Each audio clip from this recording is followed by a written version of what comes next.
కాలా మీడియా ఇవాళ సమాజానికి అదేవిధంగా ప్రజలకు మధ్య ఇవాళ ప్రభుత్వానికి ఒక వారధిలాగా అన్ని విషయాలు సమాజం తెలుసు. ముందుగా కాలా మీడియాకు శుభాకాంక్షలు తెలియజేస్తూ అదేవిధంగా 80వ స్వాతంత్ర దినోత్సవ సందర్భంగా తెలంగాణ యావత్ భారతదేశ ప్రజలందరికీ హృదయపూర్వక శుభాకాంక్షలు తెలియజేస్తున్న మిత్రులారా.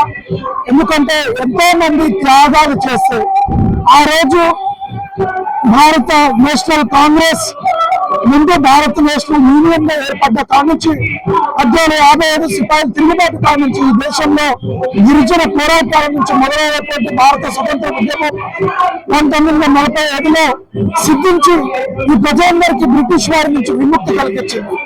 ఒక 800 సంవత్సరాలు మొఘలు ఇతర రాజులు ముస్లిం రాజులు పరిపాలించినాక 200 సంవత్సరాలు బ్రిటిష్ రాజులు పరిపాలించినాక ఆ తర్వాత మహాత్మా గాంధీ, సర్దార్ వల్లభాయ్ పటేల్, నెహ్రూ గారు, అదేవిధంగా నేతాజీ సుభాష్ చంద్రబోస్, భగత్ సింగ్, డాక్టర్ బాబాసాహెబ్ అంబేద్కర్ లాంటి వారి యొక్క కృషితో వచ్చినటువంటి ఈ స్వతంత్రం ఇవాళ పేద ప్రజలకు భారతదేశంలో విముక్తి కల్పించి 3 రంగుల జెండా కింద అశోక చక్రం కింద బుద్ధుడు అశోకుని పరిపాలన భావజాలం ఈ దేశం మొత్తం ప్రపంచ రాజ్యాంగాన్ని చదివి బాబాసాహెబ్ అంబేద్కర్ తయారు చేసిన రాజ్యాంగం కింద ఎంతో శాంతియుతంగా, ఎంతో ప్రజాస్వామ్యబద్ధంగా, ఎంతో సామ్యవాదంగా ఉన్నటువంటి దేశ ప్రజలు ఇంకా రాబోయే కాలంలో ఈ పేదరికం నిర్మూలన కోసం మనవంతుగా అందరం కృషి చేయాల్సిన అవసరం ఉంది.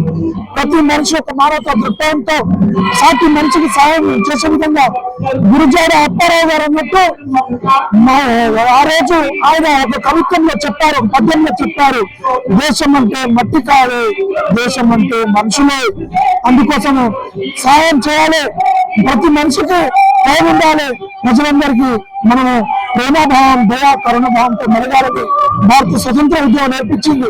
80వ స్వతంత్ర దినోత్సవ శుభాకాంక్షల సందర్భంగా అందరికీ హృదయపూర్వక నమస్కారం తెలియజేస్తూ భారతదేశం స్వాతంత్రం వచ్చి 80 సంవత్సరాలు అయినప్పటికీ ఇంకా మనది అభివృద్ధి చెందుతున్న దేశంగానే ఉండడానికి ప్రధాన కారణం ఏంటి?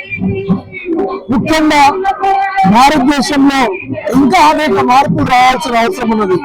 పరిపాలనలో మార్పులు రావాలి, ఇంకా పాలకుల్లో మార్పులు రావాలి. ఈ మధ్య కాలంలో జంజులు యువకులు ఎంతో ఉత్సాహంగా ముందుకు వస్తున్నారు. అటువంటి యువకులకు కూడా అవకాశం ఇవ్వాల్సిన అవసరం ఉన్నది. కాబట్టి యువ నాయకత్వం రానంత వరకు అనేక ఇబ్బందులు ఉంటాయి.